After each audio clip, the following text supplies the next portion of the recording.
म्हणून फक्त अपेक्षा करतोय, आशा करतोय. महाराष्ट्रात जर अशी चिठ्ठी लिहिलेली असली ना तर देवेंद्र फडणवीस साहेब गृहमंत्री ताबडतोब कारवाई करून आरोपीला अटक करतील. इथं काय प्रॉब्लेम आहे हो? का भारताच्या बाहेर आहे का दिल्ली? ही कोणची सिस्टम आहे इथली? आणि अमित शहा साहेबाला गोड लागतं का? मराठ्यांचं एक पोरग मेलंय म्हणून मरू द्या, आम्ही आरोपींना नाही अटक करणार, म्हणजे आनंद वाटतो का?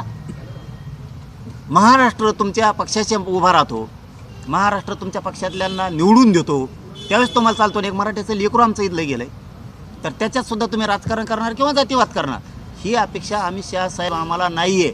मोदी साहेबांनी सुद्धा याच्याकडे लक्ष ठेवलं पाहिजे की हे काय प्रकरण चाललंय नेमकं. शौर्य पाटलांचं नेमकं प्रकरण काय? गुन्हा दाखल झाला आहे तरी आरोपी अटक नाहीत. त्याच्यानंतर तुम्ही समिती बसवली, समितीचा सुद्धा अहवाल आला. आता झोपलेले आहेत का केंद्रीय इथले गृहमंत्री, इथले पंतप्रधान मोदी साहेब, इथले ते मुख्यमंत्री? यांना कळत नाही आहे का की अहवाल आहे का मराठ्याचं आहे म्हणून मरू द्यायचं? असं काही एक उद्देश तुमचा तसा असेल तर सांगा. आम्ही तुमची मुंबई तुंबू शकतो, आम्ही मुंबई बंद करू शकतो, पुरा महाराष्ट्र इथं येऊ शकतो.